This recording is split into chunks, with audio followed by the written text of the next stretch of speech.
Tigrani Gavion, bonjour. Bonjour Karine Marais. Alors, vous êtes essayiste, journaliste, membre du comité de rédaction de la revue de géopolitique Conflit, professeur à l'Université internationale Schiller, chercheur à l'Institut chrétien d'Orient, (ICO), et vous êtes auteur. Vous avez notamment publié, outre 3 recueils de poésie, puisque vous êtes poète aussi, Géopolitique de l'Arménie chez Biblio Monde, Minorité d'Orient, les oubliés de l'histoire aux éditions du Rocher, et plus récemment Escale arménienne aux éditions Éric Bonnier. Alors dans ce livre, Escale arménienne, vous livrez des reportages, des réflexions et des entretiens. Vous brossez aussi des portraits de grands artistes et écrivains. Est-ce une manière de demeurer loin du folklore et de la victimisation pour faire découvrir un autre visage de l'Arménie? Oui, absolument, parce que trop souvent, les Arméniens en France, dans le monde, ne font pas l'économie, tombent dans ce travers de la victimisation, du folklore. On les réduit trop souvent à l'image du génocide, à l'image de Charles Aznavour. Tous ces stéréotypes ont la vie dure, et beaucoup trop d'Arméniens aussi sont coupés de leur héritage, de leur culture, et tombent dans le formol folklorique.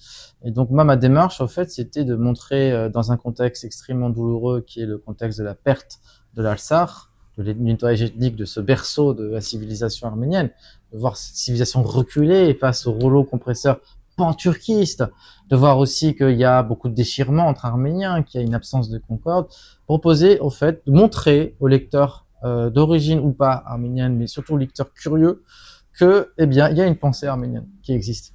Il y a des mondes arméniens extrêmement riches et qui essaiment, en fait, comme un archipel dans le monde.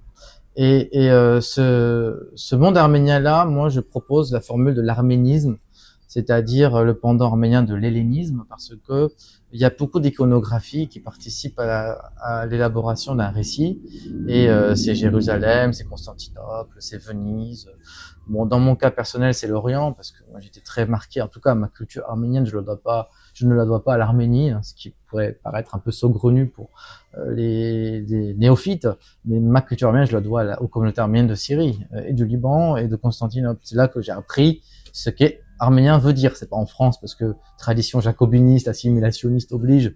Eh bien, on est d'abord français, après on a une origine, mais en Arménie, dans le Levant, eh bien, c'est la communauté c'est l'appartenance à la culture arménienne qui l'emporte sur les autres appartenances.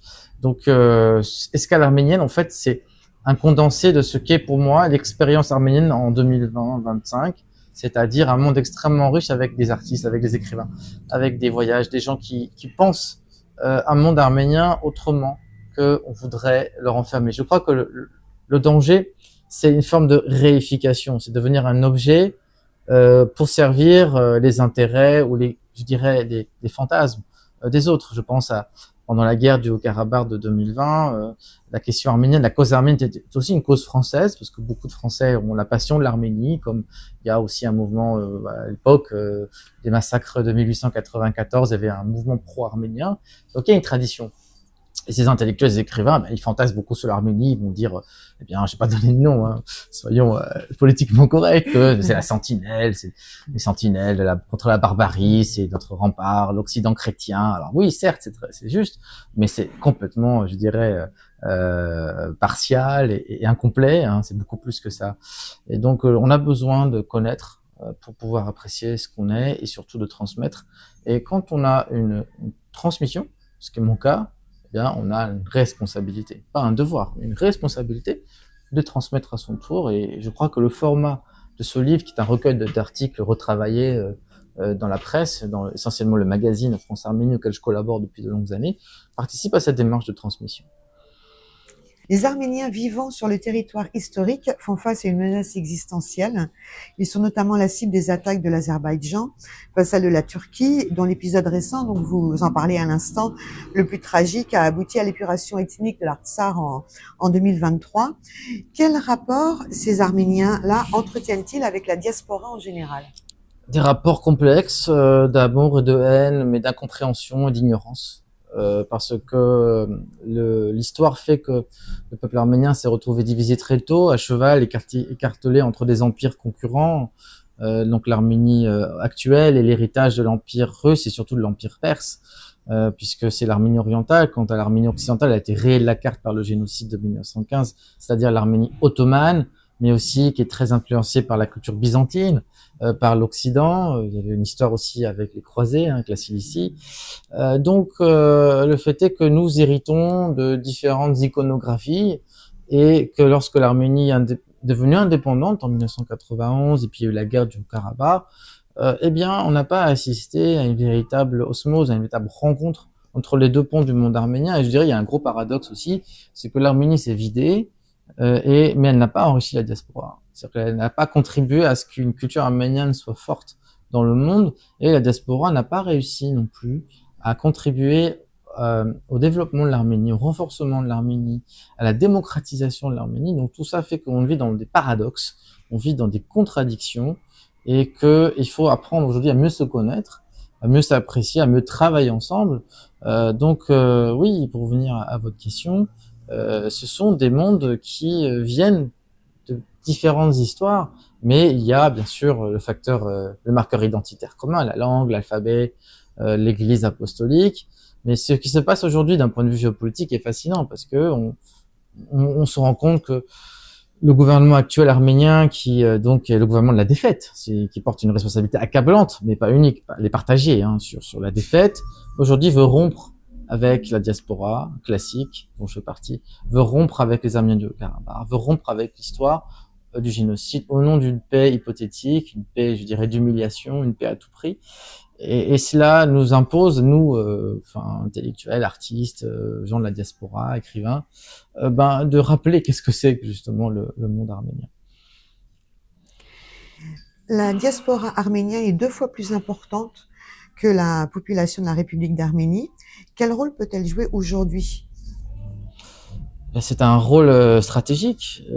Quand l'Arménie s'est effondrée avec la perte du Haut-Karabakh, moi je pensais naïvement que les autorités arméniennes auraient suffisamment de sagesse pour inviter les bonnes volontés de la diaspora de participer à la reconstruction du pays, à son renforcement, et qu'il y ait un vrai partenariat stratégique. Bien même, on peut pas parler de partenariat parce que la diaspora n'existe pas en tant qu'entité.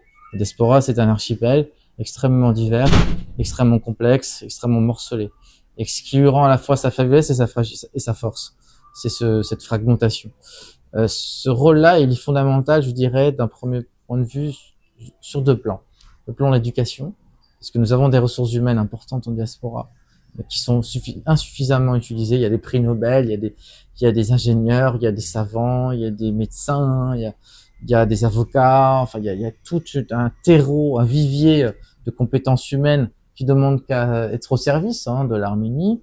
Et puis, il y a aussi la dimension spirituelle qui est importante. L'Église arménienne est dans une phase de crise grave. Il y a une politisation de l'Église qui la dessert, comme il y a une volonté de la part de l'État aujourd'hui de casser l'Église pour des raisons politiques.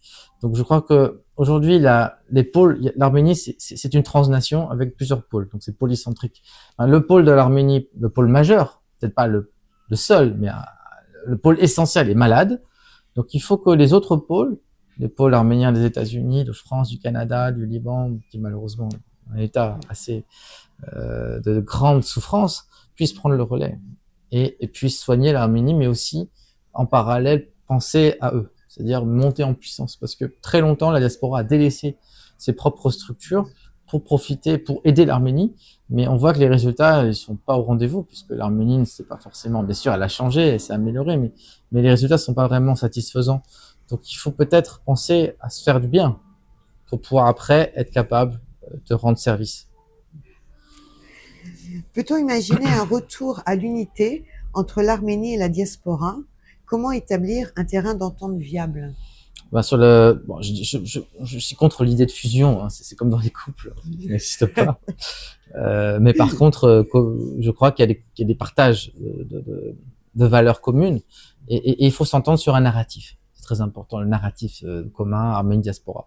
Alors, qu'est-ce qui fait le narratif arménien? C'est que c'est un des rarissimes peuples qui peut revendiquer une profondeur civilisationnelle, au même titre que le peuple juif, le peuple grec, le peuple iranien, le peuple indien et le peuple chinois. Ce que le géographe Michel Bruno appelle les peuples mondes. Eh bien, l'Arménie est un peuple monde, un peuple pont aussi entre l'Orient et l'Occident. Bon, c'est une formule un petit peu, je dirais, une idée reçue triviale, mais oui, les Arméniens sont dans la médiation. Donc, eh bien, l'Arménie est dans une situation extrêmement périlleuse sur le plan géopolitique, entourée d'ennemis mortels et de faux amis, donc très difficile. Mais à côté de ça, l'Arménie a toujours été dans la médiation, dans la capacité de parler à tous, hein, combien même c'est difficile. Eh bien, il faut garder ça en tête. Partout où il y a des Arméniens, il y a de la médiation, que ce soit en France, que ce soit au Liban, que ce soit aux États-Unis, en Iran. Donc, moi, je pense que ça c'est important. Donc, il faut penser non pas en union, en fusion, mais en partage, en valeurs, en compétences, en comment faire en sorte que tous les pans du monde arménien travaillent aussi ensemble pour le bien de l'Arménie et de la diaspora, mais surtout réfléchir concrètement quelles sont aujourd'hui les valeurs. Donc j'ai parlé de la médiation, puis il y a une autre valeur qui me tient à cœur, c'est celle de liberté. Parce que c'est un peuple libre qui a refusé justement le joug impérial byzantin, parce qu'ils ne voulaient pas, ils ont gardé l'église arménienne est une église autocéphale, indépendante, parce qu'elle a refusé justement d'être englobée dans l'église de l'Empire, l'église métropole de Byzance, qui a donné plus que la moitié, plus que quiconque son lot de martyrs pour rester chrétien, pour rester fidèle à la foi du Christ. Donc le martyr des Arméniens contre les Zoroastriens, contre les Perses qui voulaient les assimiler par la force, et puis après le génocide, bien sûr. Mais il y a eu... Donc je crois que les Arméniens ont leur lot de martyrs, ont leur lot de saints, mais qui ne tirent pas suffisamment, qui ne puissent pas suffisamment de la force de tous ces martyrs pour pouvoir justement monter en puissance, parce qu'on a souvent tendance à s'endormir sur nos lauriers, à se dire oui, on est les premiers peuples chrétiens, on est les meilleurs, regardez comme on a souffert. Non, ça c'est insatisfaisant. Moi, ce qui m'intéresse, c'est répondre à une question. Je ne peux pas répondre tout de suite. C'est répondre à la question. Essayez au moins de poser cette question. C'est qu'est-ce que l'Arménie a à donner au monde? Qu'est-ce que la civilisation arménienne peut donner aujourd'hui au monde en termes d'universel pour pouvoir rester encore sur la carte mentale et physique?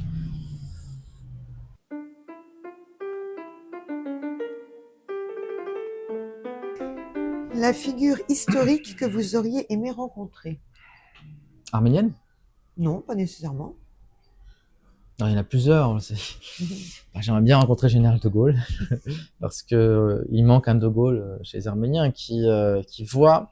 Pourquoi de Gaulle? Parce que de Gaulle, en 1940-41, il voit la France disparaître. La France peut vraiment disparaître en tant qu'entité politique, mais aussi en tant que civilisation, en tant que nation.